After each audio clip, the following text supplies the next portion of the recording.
lebrasserie.ca.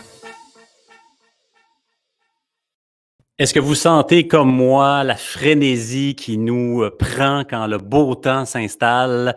Vous avez le goût de prendre une petite bière de microbrasserie, peut-être encore mieux, mais encore mieux quand ça déconfine tranquillement, quand les terrasses ouvrent, quand les bars vont ouvrir quelque part dans quelques semaines, donc tous les micros et les taprooms vont être ouverts.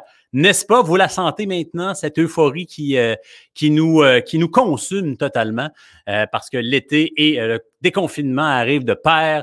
Et je vais vous dire qu'au Québec, on est prêt avec toutes ces belles brasseries qui ont été sur le slow motion pendant plusieurs mois. Ben là, ils ont hâte d'ouvrir les robinets dans tous les sens du terme. Alors, voilà, je pense que vous partagez avec moi cette joie intense de parler de bière, de goûter de la bière, mais de pouvoir sortir maintenant et de pouvoir socialiser un peu plus que pendant la dernière année. Donc, bienvenue dans ce vidéo de dégustation en direct avec Je Bois Local. Mon nom est Philippe et je suis là depuis l'automne dernier, tous les mercredis soirs en direct sur Facebook. Alors, en ce 2 juin, vous êtes live. Vous regardez en direct, n'hésitez pas dans les commentaires à nous poser des questions, nous arrêter. Les commentaires également sont acceptés. Et sinon, sur notre page YouTube, vous pouvez également voir toutes les dégustations.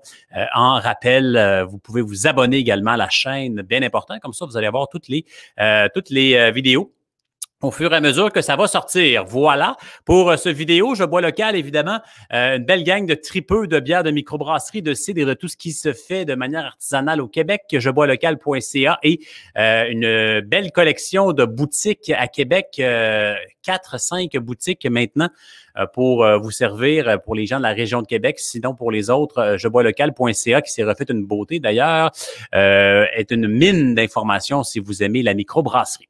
Alors voilà qui fait guise d'introduction. On peut sauter à 2 pieds joints dans la dégustation. Je sais que c'est ce qui vous intéresse en grande partie. Et on va goûter ce soir quelque chose d'étrange. Je vous le dis tout de suite. Et déjà, à voir la canette, vous le savez qu'on est ailleurs. On est probablement quelque part au Mexique.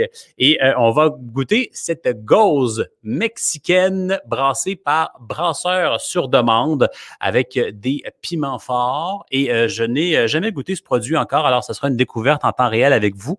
On va voir si c'est piquant ou pas et on va surtout savoir d'où ça vient cette idée-là et comment ils ont créé la bière parce que on va rejoindre Bertrand qui est un des propriétaires de Brasseurs sur demande et je vais le rejoindre immédiatement. Salut!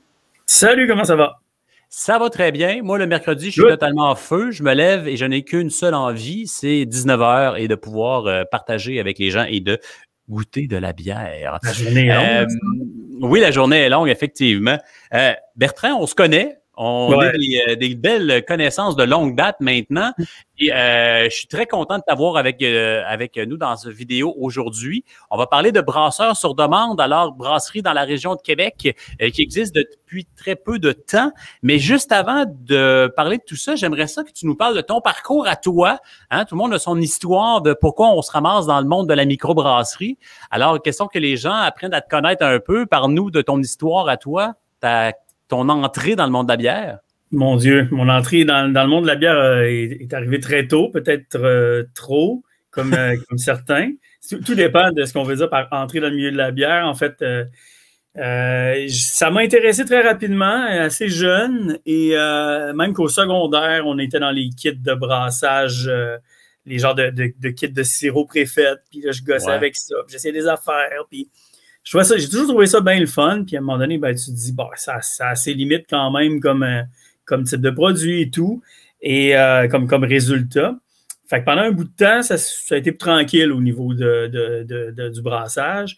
Puis à un moment donné, avec André, un des membres fondateurs de base, André Larouche, qui est au Country Club maintenant, avec André Larouche, à un moment donné, on se disait, ce serait le fun de rebrasser, mais tout grain, tu sais, parce que entre mon secondaire et maintenant, ben, il est arrivé toute la révolution homebrewing, tant qu'à moi, là, où là, tu te retrouves avec un paquet de ressources. Physiquement, tu te retrouves avec un paquet de machinerie disponible, que ce soit les Grandfather de ce monde, le Brewing-A-Bag, puis tu sais, l'accès aussi aux matières premières, que ce soit les houblons ou, tu sais, je veux dire, un homebrewer peut faire pas mal la même chose qu'un brasseur s'il décide de s'équiper comme il faut, là. qu'un brasseur commercial. Donc, c'est ça, on s'est embarqué là-dedans. On a commencé à brasser pour le fun, puis on s'est dit, hey, on fait quelque chose. André est en réorientation de carrière de son côté. Moi, je lui disais, ben, ça me tente d'embarquer avec toi là-dedans, on se fait quelque chose. Donc, au début, c'était de brasser des bières à petit volume. On se disait, on était très, très, très naïfs. Et je pense que c'est une belle qualité pour partir. Ouais. En fait, pour tout entrepreneur de quelque entreprise que ce soit, je pense que d'être naïf est une très belle qualité au départ. Parce que comme bien des gens, je pense que quand tu te retournes après quelques années et tu vois le travail accompli, tu te dis, hey, avoir su, je sais pas. Mais bon, je pense que c'est juste une question de dire, ah mon Dieu, on sous-estime un peu toute l'ampleur de l'affaire. À l'époque, on se disait, on va faire des petits brassins, ça sera pas trop compliqué, mais évidemment, on s'est rendu compte assez vite que tu brasses des très, très petits brassins ou que tu sois boréal, ça aurait le même permis, ça aurait le même setup que ça te prend en arrière et au niveau législatif et tout. Donc, mais assez vite, il y a eu un engouement pour le projet. La banque a suivi et tout. Et c'est là qu'on a rencontré Michel Marcoux, que je connaissais déjà depuis longtemps, de l'impro musical, entre autres, qui me disait, ben, moi, ça m'intéresse votre projet, je pourrais embarquer avec vous autres. Et bon, on a monté la brasserie comme ça. Et ben c'est ça. C'est assez vite, on se retrouve avec un paquet de clients, que ce soit des événements, des épiceries spécialisées, du corporatif, toutes sortes de clients sur demande comme ça. Et après ça, ben, il y a eu en fait, en parallèle, il y a eu nos produits réguliers qu'on a mis en épicerie, en dépanneur et tout ça. Et voilà, ça continue de prendre de l'expansion, puis de grandir, puis tout ça. Tu l'as mentionné un peu des brassins qui étaient destinés au commerce. Donc, le nom brasseur sur demande, ça vient de là. Je pense que l'idée de base, c'était on va produire des brassins personnalisés, chose que vous faites encore, je pense. Oui. C'est sûr que, tu sais, pour être honnête, nous, au départ, notre idée était de faire du brassin sur demande ou du contract brewing qu'on peut appeler. Tout le monde va t'en faire si tu veux 5000 litres. Mais à 250 litres, c'était une autre histoire et c'est ce qu'on offrait. C'est sûr que là, le passage à la canette rend les choses un peu plus complexes parce qu'il y a de la perte. C'est pas, de la canette, c'est pas un format de petit volume.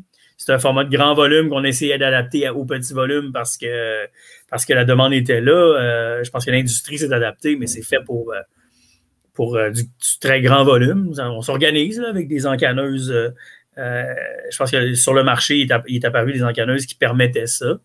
Mais non, c'est ça. On en fait encore, on en fait moins. Puis on s'est rendu compte aussi qu'il y avait une grande demande pour le rebranding. T'sais. Ultimement, les gens, oui, sont intéressés d'avoir leur bière, mais sont surtout intéressés d'avoir leur face sur une bière, je dirais. Ouais. Donc, il y a de ça. On fait les deux.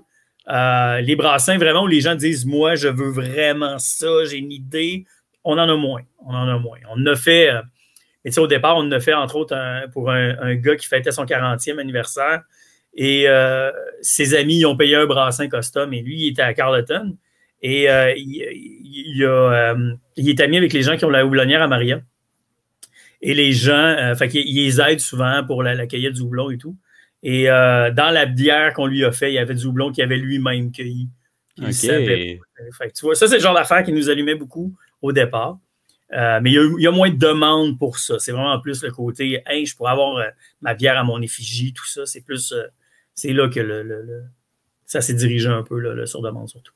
Puis on le voit aussi sur les canettes ou dans votre image de marque brasseur sur demande, mais on voit aussi en très gros le BSD. Donc, tu sais, c'est un peu le brand qui va rester. Puis, vous avez aussi eu beaucoup de succès avec les différentes IPA. On voit des photos un peu aussi des autres produits. Là, on va goûter à quelque chose de très spécial ce soir. Mais vos produits réguliers qui sont distribués partout au Québec, ça marche très bien. Vous avez dû grossir les équipements et mettre plus d'argent là-dedans parce que la demande, elle est là. Tout à fait. Donc, c'est pas parce que vous faites justement ce côté-là qu'il n'y a pas votre brand et c'est justement ce qu'on va goûter ce soir, Ouais. une truc étrange que j'ai hâte de goûter. Et parenthèse aussi, terrasse, hein? On voit des photos aussi, sympathique terrasse. Il faut dire que votre local, il est dans Limoilou. Tout près de la Souche, pour ceux et celles qui connaissent le secteur. Mais il faut le savoir, sur Canardière, c'est comme une brasserie cachée un peu. Hein? Oui. En fait, tu marches, tu dépasses la Souche, tu marches, tu vois l'affiche, tu as l'impression que ça marche pas, tu rentres dans la petite cour, tu as l'impression que tu vas te faire voler un rein, tu es rendu. C'est un peu ça. On voit d'ailleurs aussi, on a vu la porte là, en soirée, là. Ouais, mais c'est un sympathique petit taproom à l'intérieur et avec la terrasse extérieure, bien sûr, pour l'été. C'est encore plus agréable et j'ai très hâte d'y aller. By the way, ça se pourrait que tu me vois très bientôt et que j'habite quand même très, très Techniquement, à partir du 11 juin, tu seras le bienvenu. Techniquement, on y croit. Parfait. Écoute, si on y allait directement dans la dégustation du produit de ce soir, je pense qu'il y a beaucoup de gens que ça intrigue que la gauze mexicaine, alors la Perla, c'est le nom de la bière, on est à 3,5 % d'alcool et c'est une bière qui est, bon, quand on parle de gauze, on parle d'une bière un peu saline. Ici, ça dit lime et piment habanero. Alors, parle-nous de ça. Écoute, une gauze mexicaine, ça vient de où cette idée-là? Écoute, il y a une belle histoire derrière tout ça. Et on veut la savoir. Oui, tout ça s'est passé à Houston, Texas. Oh, d'accord. Ouais.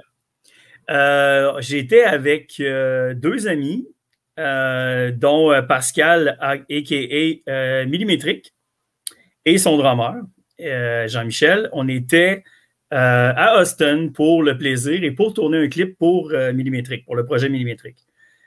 Donc, à travers, on avait l'intention de filmer quelques trucs par rapport à des micros, à des visites qu'on faisait. Ce qu'on avait déjà fait l'année d'avant, où on s'était fait un autre road trip au Nouveau-Mexique.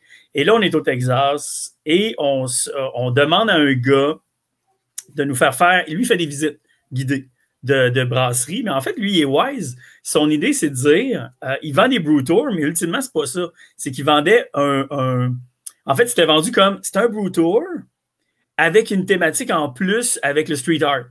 Là, tu fais, c'est intéressant. Fait que entre les brasseries, ils te montrent du street art. Mais finalement, ce que tu te rends compte, c'est que le gars, lui, s'intéresse à autre chose. Mais il s'est rendu compte qu'en le vendant avec des beer tours, ben, ça, c'était plus vendeur. Fait qu'ultimement, c'est un tour street art, puis on pit stop à des micros. Tu vois, genre? OK, ouais. Et nous, on débarque là en plein South by Southwest. OK? Donc, c'est l'euphorie dans la ville et le gars avait comme oublié qu'il nous avait booké parce qu'il avait pris off pour la semaine pour vivre South by Southwest. Il est dimanche matin. On l'appelle, puis il fait « Ah ouais, hein, c'est vrai. Oh boy. OK, je m'en viens. » Fait que finalement, on était les trois avec lui. Là, il a vu un peu le topo, il comprenait l'affaire, il a vu qu'on avait du fun. Il dit « Bah, voulez-vous qu'on stick vraiment sur le programme de base? » Je dis « Non. On s'amuse, c'est correct, parfait. » Fait qu'il nous a traîné dans toutes sortes d'affaires, dont une petite bicoque très, très, très mexicaine, c'est pour les locals d'origine mexicaine. Un genre de Joe Dion mexicain, tu vois, genre un peu. Fait qu'il dit, faut que je vous fasse essayer quelque chose. Il dit, eux, ils appellent ça une Modelo. C'est OK, c'est quoi une Modelo? C'est comme Our Modelo. Donc, c'est de la Modelo, la lager de base un peu ordinaire de grand volume. Mais c'est c'est Our Modelo. C'est la façon qu'on l'a tweaké. Donc, on rentre là-bas. Et là, tu te dis, ah mon Dieu, qu'est-ce qu'on fait ici? On s'excuse, on s'en va bientôt. On dérange clairement les petits Canadiens, Québécois, par rapport dans l'histoire. Et le propriétaire nous sert ça. On fait le shot avec lui. Donc, c'est la Modelo en tant que telle, la canette, la petite 3,55. Sur le dessus, tu mets du jus de lime, du sel, du beer salt qui se trouve à être aromatisé, lui à la lime encore une fois, du tabasco. Puis là, tu remplis le top de la canette, tu comprends? Après ça, tu l'ouvres, puis pendant que c'est en train de descendre, tu bois. Okay. Et là, je fais ah, ouais, OK. Fait que là, je me disais, ouais, là, je repensais à ça après, puis je me disais, ouais, mais mettons que tu pognes quelque chose qui est déjà un peu salé, quelque chose qui est déjà un peu surette vers la lime, quelque chose qui...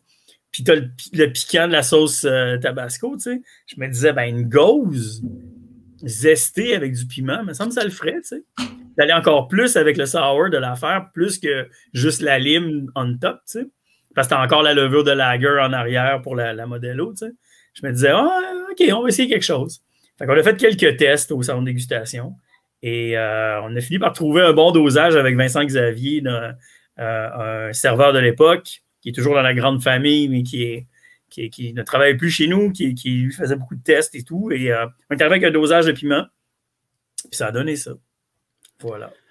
Donc, des piments habanero, c'est ça que vous utilisez dedans? Oui. Du zeste de lime. D'ailleurs, la première batch, c'était zesté avec amour à la main. Ouais. Puis là, tu as découvert qu'il y avait du zeste de lime déjà fait, congelé. Ah, ben écoute, c'était une espèce de kamikaze, alors... On utilise un verre pour notre dégustation, c'est super important. Puis on va goûter à ça. Écoute, moi, les expériences que j'ai eues avec les bières utilisant le piment fort, c'est beaucoup variable, en fait, hein, parce que c'est dur à balancer, ce petit piment-là. Et aussi, quelque chose qui est un peu spécial, parce que j'ai aussi travaillé dans une brasserie où on en faisait, c'est qu'au début, la bière, elle a beaucoup de piquant, puis avec le temps, on dirait que le piquant finit par s'estomper tranquillement, pas vite. Ouais. En tout cas, tu me le dis si c'est pas le cas pour vous autres. Fait que comment tu l'as fait? Tu l'as fait-tu plus piquante en te disant qu'avec la distribution, à un moment donné, elle va être moins piquante ou tu sais, comment pour le doser? Hein? Pas vraiment. Je te dirais que de toute façon, c'est pas un produit qui est fait pour arracher tout ce qui bouge là. C'est pas le but. C'est juste de donner un petit kick. Tu sais, l'idée, c'est de réussir à trouver une espèce de point que c'est assez salé, assez zesté, puis assez piquant pour t'en donner le goût d'en reprendre une autre gorgée, puis un autre, tu sais. L'idée n'est pas de t'arracher la... Tu sais, à 3.5, c'est quelque chose qui se veut soft, qui se veut très piscine, tu sais, vraiment... Ben, tu me rassures, en tout cas, là, parce que justement, si ça a des choses trop piquantes, on reste... non. s'éloigne du désaltérant qu'on cherche. Bon, on va y aller avec une dégustation. Donc, les gauzes, ce sont des bières de type allemande qui sont un peu salées, en fait, en général, là, et faibles en alcool. Donc, on est à 3,5 ici. Côté couleur, ben écoute, c'est une bière qui est pâle, hein, on ne se trompe pas. Un peu voilée aussi. Je ne sais pas si c'est parce que c'est une bière de blé à la base. Oui, il y a du blé dedans, oui, entre autres, oui. Je ne me rappelle pas de la levure. C'est une bonne question, mais oui, qu'elle soit voilée, c'est pas... Après ça, dans notre dégustation, on va sentir, et là, bien évidemment, c'est pas une New England IPA, alors on n'a pas le houblon qui est très violent, mais on dirait qu'on a un peu le côté salé, on le pogne déjà un petit peu au nez. Là. En général, les gauzes, ça donne cet effet-là. Là. Oui, ce qui est le fun aussi, c'est que le but était d'utiliser aussi, tu sais, le poivron lui-même, dans le sens où, tu sais, souvent, ce que je déplore un peu avec les piments, l'utilisation des piments en général, pas nécessairement dans la bière, mais dans les sauces, mettons, puis tout ça, je trouve qu'on parle des piments comme on parlait du houblon il y a pas si longtemps, où le but était d'atteindre un niveau d'IBU hyper élevé, tu sais. Fait que là, c'était comme, la bière est-tu bonne? Puis l'indice de savoir si ça valait la peine de l'acheter ou pas, c'était le nombre d'IBU. C'est 105, c'est plus hot. Tu sais. C'est comme les piments où tu dis, tu gardes tu cherches le grade de piquant dans l'échelle. Écoute, est-ce qu'on peut s'intéresser sur le goût du poivron lui-même, du piment lui-même, du fruit du côté fruité que ça donne? Puis la habanero, moi, je trouve qu'il amène de quoi de le fun avec le zeste de lime pour justement donner un côté poivron. Ça goûte le poivron, tu sais. Ça goûte Je veux pas que ça soit juste, tu sais, salé, lime et ça arrache la gueule parce que ça pique trop. Ça m'intéresse pas, tu sais. Puis si on s'intéresse à ça, souvent aussi les pépins dans les poivrons forts ajoutent beaucoup de piquant. Donc, si tu voulais augmenter le piquant, tu pourrais utiliser les pépins. Tu peux les enlever justement, puis garder ce goût de piment fort là. Écoute, on est rendu le nez passé à goûter à ça. Alors, j'ai bien hâte parce que c'est toujours un exercice quand même de balancer le piment et le piquant. Et santé à toute la gang de brasseurs sur demande et bonne réouverture dans les prochaines semaines dès que le gouvernement nous donnera le go. Merci. Et on goûte à ça.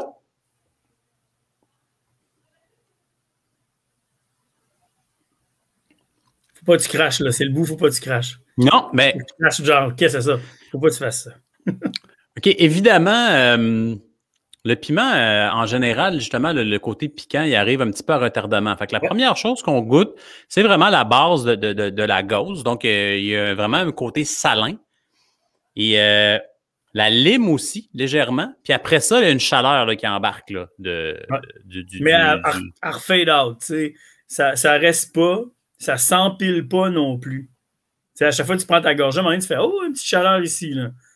Puis on est ça retombe. Là, ça reprend ta gorgée, puis ça recommence. Mais c'est un cycle où ça s'empile pas. Tu sais. Le problème, c'est ça que je voulais pas qu'il arrive. C'est que tu arrives à la 4e gorgée, tu dis « OK, je suis plus capable. » Ça ne m'intéresse pas. Puis la Habanero, travailler comme ça, fait pas ça. C'est vraiment, vraiment intéressant. Ceux et celles qui ont peur du piquant, là, c'est vraiment que c'est acceptable. Il y a une belle chaleur là, qui persiste. Puis, je veux dire, ça va pas plus loin que je trouve qu'une grosse amertume d'IPA qui reste en bouche, qui perdure. Cette chaleur-là, elle reste là, on la sent. Mais ça cumule, je veux dire, elle n'augmente pas à chaque gorgée. Tu sais. Exactement. C'est quand même, ça reste quand même bon. Puis je trouve que justement, c'est une bonne idée avec le fait de la gauze, le côté salin aussi, agrumes. C'est vraiment intéressant.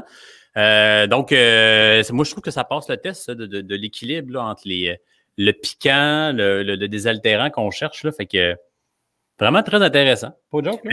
C'est sûr que les bières au piment, ça me tentait de présenter ce produit-là parce que justement, il y a un paquet de gens qui doutent du concept.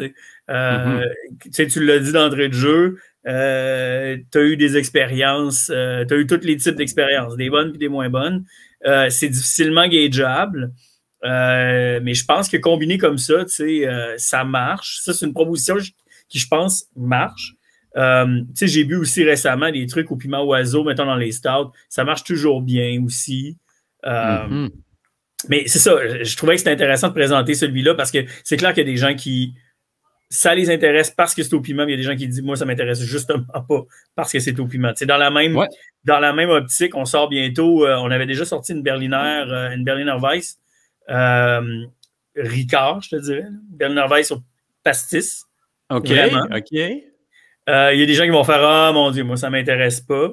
Mais c'est le but de l'exercice. Je veux aller, tu sais, on veut aller un petit peu dans le champ gauche pour les gens qui vont dire ben il n'y a pas de comparable pour ça.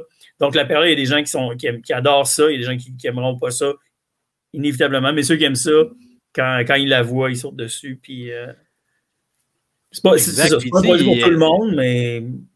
Je ne sais pas si vous la sortez juste l'été, mais en tout cas, c'est vraiment un beau produit estival. Hein? C'est le petit piquant comme ça, là, on pourrait penser que ça réchauffe, là, mettons, justement, mais c'est au contraire. Moi, je trouve que le fait que ça soit un peu plus chaud, mais ça amène un côté désaltérant, puis l'agrume aussi là-dedans. Là. Fait que pour ceux et celles qui ont peur du piquant, moi, je vous le dis d'essayer ça. C'est sûr que c'est une expérience différente, ça c'est sûr et certain, là.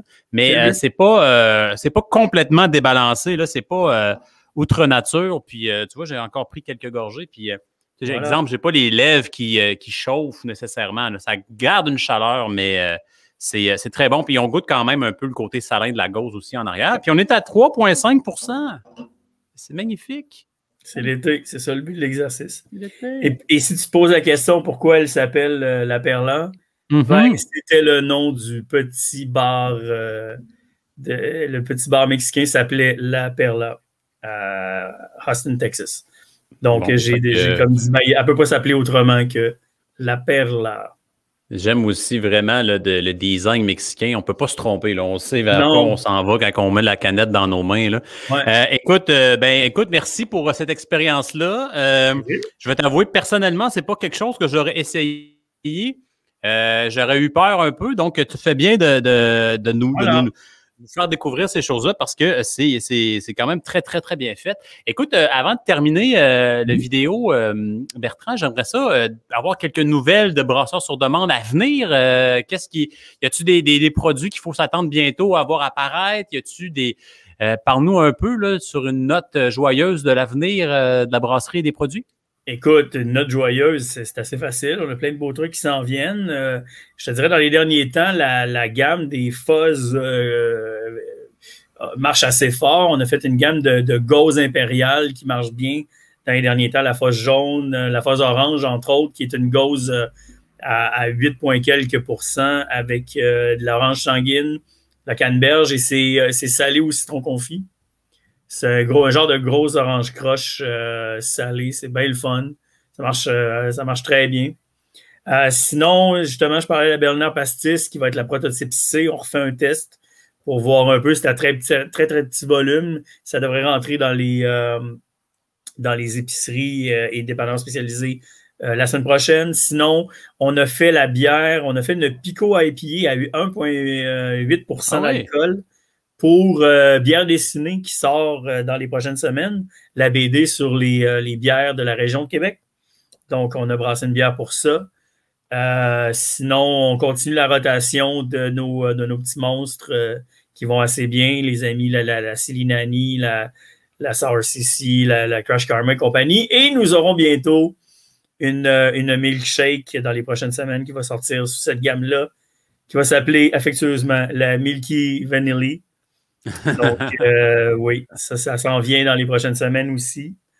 Donc, c'était plein de... Ben, tu vois, c'est ces petits bonhommes-là. Là, ben, il y a quelqu'un qui s'ajoute dans la famille.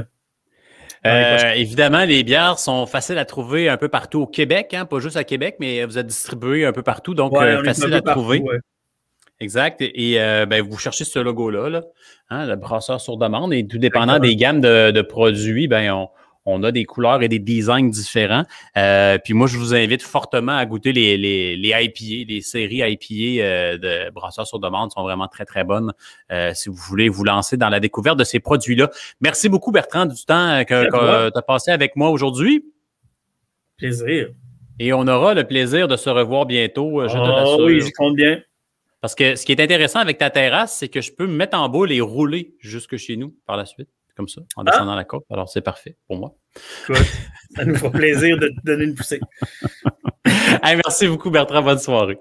Merci, toi aussi. Salut. Donc, une bière étrange, mais bien réussie. C'est ça que je dirais en finale pour cette perla. Une gauze mexicaine à 3,5 %.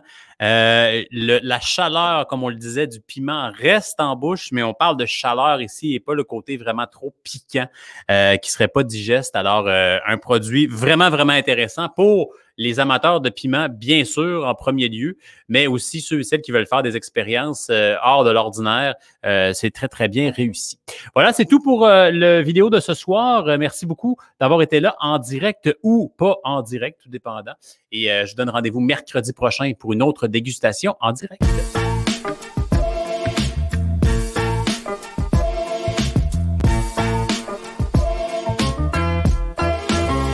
Jeboislocal.ca